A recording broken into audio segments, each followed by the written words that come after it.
Hello friends, स्वागत है आपका स्टडी विद सागर शर्मा पर। चैप्टर फर्स्ट नंबर सिस्टम हम पढ़ रहे हैं क्लास 9 मैथमेटिक्स में। आज हम एक्सरसाइज 1.5 की बाकी क्वेश्चंस करेंगे। कल लास्ट वीडियो में हमने क्वेश्चन फर्स्ट किया था। आइए शुरू करते हैं एक्सरसाइज 1.5 क्वेश्चन नंबर 2। इससे पहले मैं आपको बता दूं, यदि आप हमारे चैनल पर पहली बार आए हैं तो प्लीज़ चैनल सब्सक्राइब कर लें, जिससे आपको आने वाली वीडियो का नोटिफिकेशन मिल सके। आइए देखते हैं क्वेश्चन क्या कह रहा है। Simplify the following. हमें जो दिए हुए क्वेश्चन हैं, यानी कि जो हमें दिए हैं उनको हमें सॉल्व करना है, सरल करना है। ठीक है, सिंप्लीफाई करना है, उसको शॉर्ट करना है। देखते हैं क्या है। फर्स्ट आपको क्या दिया हुआ है, 3 plus root 3 bracket close 2 plus root 2। ये दो नंबर्स हमें दिए हुए हैं ब्रैकेट में। तो सिंपली आप देख रहे हैं इनमें हमें करना क्या है, यानी कि मल्टीप्लाई करनी है। दोनों ब्रैकेट के बीच में कोई साइन नहीं है, इसका मतलब क्या है, मल्टीप्लाई करना है। ठीक है, तो दो नंबर्स की हमें मल्टीप्लाई करनी है। अभी यदि आपको सिर्फ मैं इसको ऐसे देता 3 मल्टीप्लाई 2, ऐसे मतलब ब्रैकेट लगा के ऐसे लिख देता, तो इसका मतलब क्या होता, 3 की 2 में मल्टीप्लाई, तो आप सिंपल बोल देते 3 2 जा 6, आंसर आ गया। लेकिन यहाँ पे क्या है, 3 प्लस रूट 3 2 प्लस रूट 2। आप देखिए इस तरीके से, ये जो आपको कुछ इस तरीके से दिख रहा होगा, जैसे आप एल्जेब्रिक, जब हम एल्जेब्रा पढ़ते हैं तो एल्जेब्रिक हमारी टर्म्स होती हैं, जैसे x प्लस 2 x प्लस 5, ऐसे कुछ लिखा हो इस तरीके से, तो ये भी हमारे पास दो टर्म हो जाती हैं। तो आपने एल्जेब्रिक मल्टीप्लाइज को करना सीखा है, तो आप ये भी सेम वही पैटर्न हम यहाँ पे यूज करेंगे, उसी पैटर्न से हम इनको सॉल्व करेंगे। क्लियर है? आइए सॉल्व करते हैं। फर्स्ट है आपका 3 plus root 3 bracket close 2 plus root 2। तो मुझे इसको सिंप्लीफाई करना है, यानी कि सरल करना है। तो क्या करेंगे, देखिए मुझे पहले 2 से इसको मल्टीप्लाई करना है, फिर रूट से। तो 3 plus root 3 multiply 2 plus 3 plus root 3 multiply root 2। पहले 2 से मल्टीप्लाई कर दिया पूरे ब्रैकेट को, फिर रूट 2 से मल्टीप्लाई कर दिया। अब देखिए 2 3 जा 6 प्लस 2 से रूट 3 को मल्टीप्लाई करेंगे 2 रूट 3। यहाँ पे भी प्लस लगा हुआ है हमारा, यह भी हम ब्रैकेट लगा देंगे। अब देखिए रूट 2 से मल्टीप्लाई करेंगे, क्या आएगा 3 रूट 2 प्लस ये रूट 3 रूट 2। क्लियर? अब हम अपना ब्रैकेट हटाएंगे, तो 6 प्लस 2 रूट 3 प्लस, ब्रैकेट हटाएंगे तो प्लस प्लस प्लस ही रहेगा, 3 रूट 2। अब यहाँ से ब्रैकेट से प्लस प्लस प्लस ही रहेगा ये भी। अब देखिए रूट 2 और रूट 3, इसको मैं क्या लिख सकता हूँ, दोनों रूट में है, तो 3 2 जा 6 रूट 6। अब यहाँ पे कुछ हो रहा है, देखिए इनको हम ऐड सब्ट्रैक्ट कुछ कर सकते हैं, ऐड कर सकते हैं, नहीं कर सकते, क्योंकि यहाँ पे रूट 3 है और ये रूट 2 है। तो 6 plus 2 root 3 plus 3 root 2 plus root 6, यही आपका क्या आ गया, आंसर हो गया। समझ में आया? नेक्स्ट सेकंड देखेंगे। सेकंड क्या है, 3 plus root 3 bracket 3 minus root 3। अब देखिए जो आपको सेकंड दिया हुआ है, दोनों ब्रैकेट को आप देखेंगे तो कुछ ना कुछ आपको इसमें समानता दिख रही है। जैसे यहाँ पे दोनों ब्रैकेट थे हमारे, तो डिफरेंस नंबर थे, यहाँ पे 3 प्लस रूट 3 था और यहाँ 2 प्लस रूट 2 था, दोनों अलग थे। लेकिन यहाँ आप देखेंगे 3 प्लस रूट 3 और 3 माइनस रूट 3, यानी कि सिर्फ साइन आपका चेंज हुआ है, बाकी आपका सेम है। तो आप एल्जेब्रिक आइडेंटिटीज यदि आपने पढ़ी हैं तो आपको एकदम से समझ में आएगा कुछ कि ये हम इसको हम किसी दूसरे मेथड से भी कर सकते हैं। सिंपली पहला मेथड तो हमारा ये आ गया जो हमने क्वेश्चन फर्स्ट में किया है, लेकिन क्वेश्चन 2 को हम जरूरी नहीं कि हमें पूरी मल्टीप्लाई करनी पड़े, हम सिंपल तरीके से और कैसे कर सकते हैं, ये हमें बहुत जरूरी है जानना। उसके लिए हम देखेंगे एल्जेब्रिक आइडेंटिटीज को की मदद से हम इसको कैसे कर सकते हैं। एल्जेब्रिक आइडेंटिटीज जो है हमारी,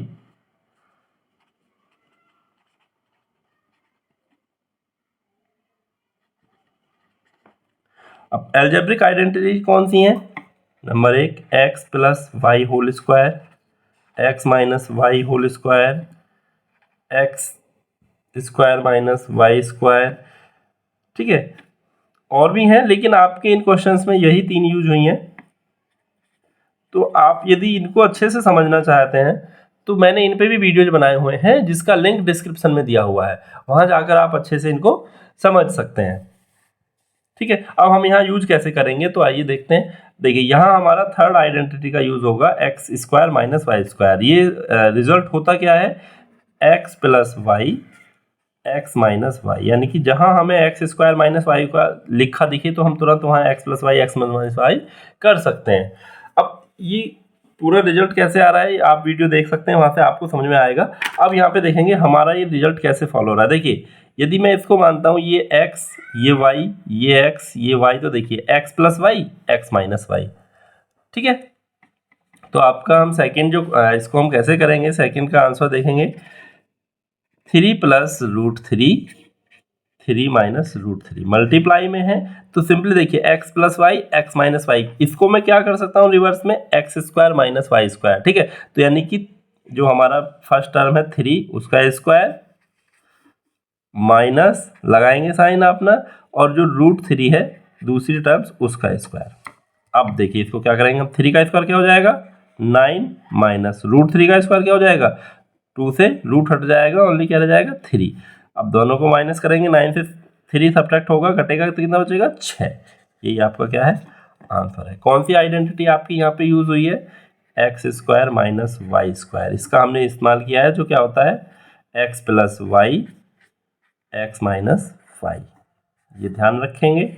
ठीक है, समझ में आया। चलिए नेक्स्ट चलते हैं। थर्ड क्या है, थर्ड क्या है आपका रूट 5 प्लस रूट 2 और उस पर क्या लगा होल स्क्वायर।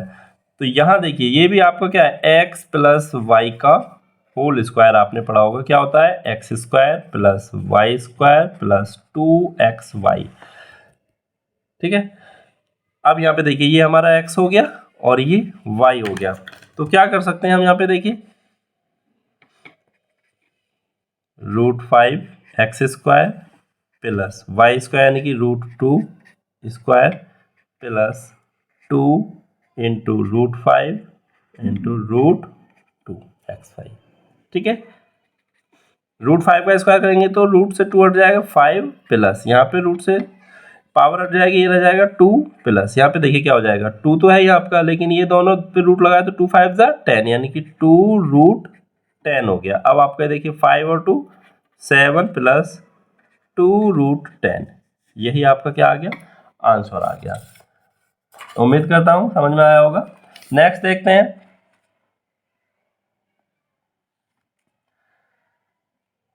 फोर्थ, क्या है आपका फोर्थ क्या है root 5 minus root 2 bracket close root 5 plus root 2। अभी देखिए जो हमने अभी थर्ड अपना सेकंड करा था सेम वही हो गया। देखिए एक बार माइनस दूसरी बार प्लस, अब ब्रैकेट को आगे पीछे लिखने से कोई फर्क नहीं पड़ता है। इसको यदि मैं यहाँ लिखूँ यहाँ लिखूँ कोई, इसको मैंने x माइनस वाई और x प्लस वाई लिखा, तो ये रिजल्ट हमारा क्या होता है X square minus Y square, यही होता है ना। कब हमारा देखिए जो हमारा साइन है चिन्ह है माइनस, इस पे फर्क पड़ जाता है। यदि मैं इसको y माइनस एक्स और y प्लस एक्स लिखूंगा तो फर्क पड़ जाएगा, क्यों, फिर हमारा Y square minus X square हो जाएगा। ठीक है, लेकिन अभी यहाँ कोई फर्क नहीं पड़ेगा, कोई हमारा चिन्ह चेंज नहीं होगा। ठीक है, तो क्या होगा इसमें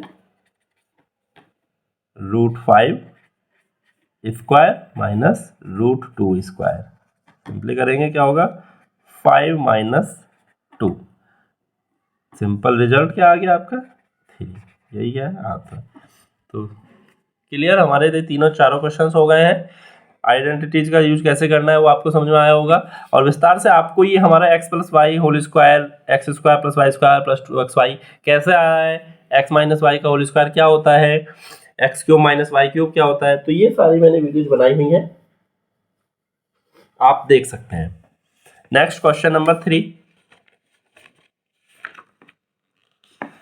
क्वेश्चन 3 क्या है, recall pi is defined as the ratio of the circumference से सी। जो हमारा सर्कमफ्रेंस है किसी मतलब सर्कल का, उसको हम सी मानते हैं, of a circle of its diameter से डी, और उसका व्यास उसको D, that is pi is equal to C upon D.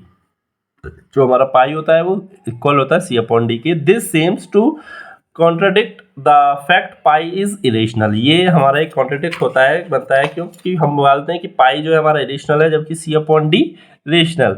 Who will you resolve this contradiction? तो इसको हम कैसे सॉल्व करेंगे, कैसे हम इससे इस पे हम अपना तर्क क्या दें, ये जो हमारा कॉन्ट्राडिक्शन है उसको कैसे हम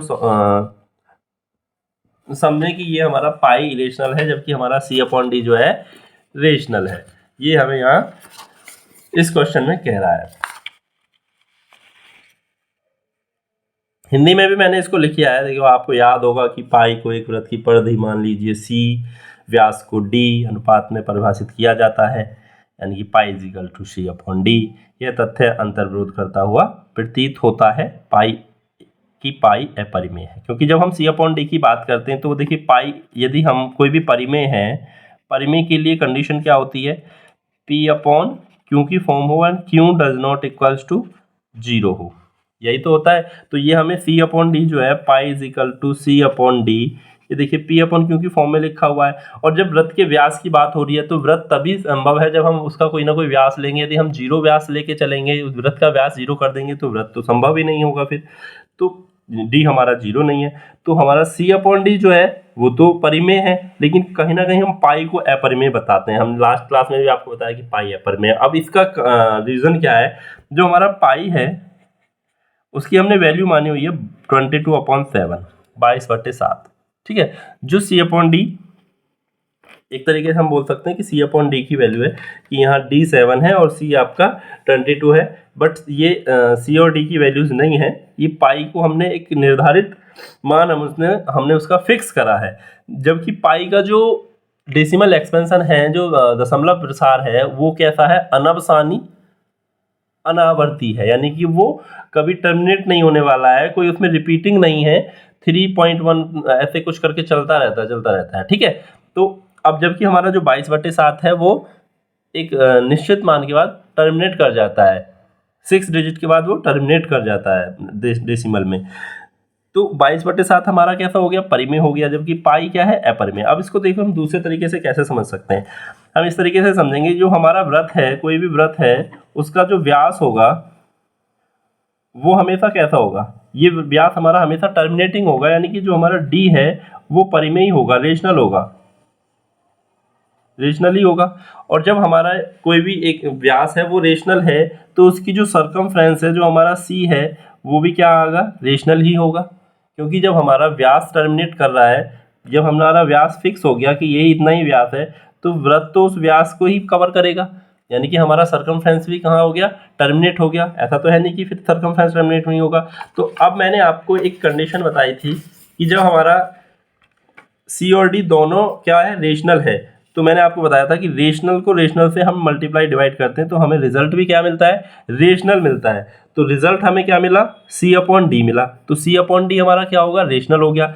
लेकिन पाई रेशनल है और हम इसको इक्वल मानते हैं, तो उसका रीज़न ये है कि पाई जो है उसकी एक्चुअल वैल्यू 22/7 नहीं है, जबकि हमने उसको क्या माना हुआ है, निर्धारित किया हुआ है कि पाई को हम 22/7 के इक्वल माने लेते हैं, क्योंकि पाई का जो दशमलव प्रसार है वो अनावर्ती